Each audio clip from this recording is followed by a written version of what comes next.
L'archéologie est par nature une destruction.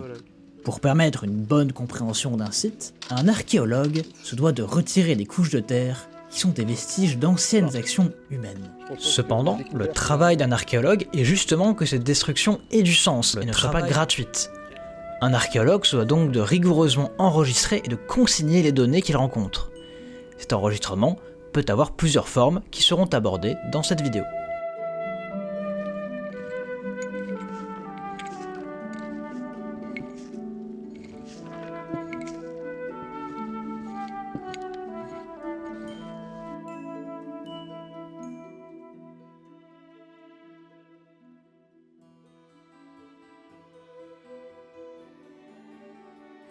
Voici une fiche contexte. Il s'agit en quelque sorte de la carte d'identité d'une couche de terre. C'est dans cette fiche que sont mises la plupart des informations utiles qu'un archéologue a pu trouver. Cette fiche est la première étape d'enregistrement que va faire un technicien de fouille. D'un site archéologique à l'autre, les fiches peuvent varier. Certains éléments peuvent apparaître ou disparaître en fonction de l'époque et de la nature de la fouille. Dans le cas de cette fiche, on peut la diviser rapidement en 4 parties. En haut, on trouve des informations que l'on pourrait considérer comme basiques, des informations qui permettent d'identifier et de situer la couche sur le site ainsi que sa relation éventuelle avec d'autres couches. Plus bas, dans la section description, on peut inscrire des éléments sur la nature de la couche de terre. Cela permet en un coup d'œil d'obtenir des données importantes pour analyser la couche. C'est aussi ici que l'archéologue peut noter ses observations personnelles. La section schéma est l'une des sections les plus importantes. Il s'agit, comme son nom l'indique, d'une schématisation de la couche telle qu'elle est vue par l'archéologue. Cela permet de facilement comprendre l'agencement de la couche dans le secteur et donc d'en faciliter l'analyse. Enfin, la fiche sert aussi à l'archéologue à inscrire ses premières estimations en termes d'objets trouvés et donc de construire des hypothèses à partir de ce qu'il a pu voir pendant sa fouille. Tout en bas de la fiche, on retrouve aussi une section de conclusion. Celle-ci montre entre autres 3 lignes: plan, stratigraphie et photographie. Si vous voulez en savoir plus sur la stratigraphie, nous vous invitons à cliquer sur le lien de la vidéo qui s'affiche en haut à droite de votre écran. La fiche mentionne un plan. Le plan en archéologie est un élément extrêmement important. Il permet de représenter une zone de fouille avec plus de précision et de formalité qu'un simple schéma. Les plans sont faits à l'échelle. Le fait qu'un plan saute à l'échelle est la principale différence entre le schéma et le plan. On utilise en général un relevé topographique qui permet de placer très exactement certains points, et donc de dessiner le plan avec une plus grande précision, sans y passer trop de temps. Une fois qu'un plan est construit, on le retravaille en dessin assisté par ordinateur, ou DAO.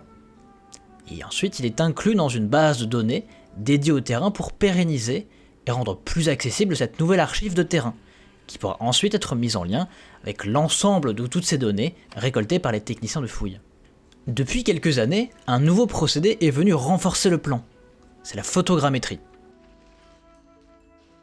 La photogrammétrie réside en une succession de photos prises à différents endroits mais sur un même sujet. Cette photogrammétrie peut servir à avoir une information brute d'une structure, mais également pour réaliser une orthophotographie. Une orthophotographie, c'est comme une photo vue satellite. Celle-ci est plus rapprochée pour notre secteur. Du coup, avec cette orthophotographie, l'information doit encore être traitée, c'est-à-dire qu'on doit encore tracer un plan, un état de plan. On peut en avoir au minimum une dizaine en fonction de la complexité du secteur. Et grâce à cette information, ça nous permet de réaliser un plan de manière beaucoup plus simple. Pour que les plans et la photogrammétrie soient le plus précis possible, il faut en général utiliser un autre outil très courant sur les sites archéologiques, les tachéomètres.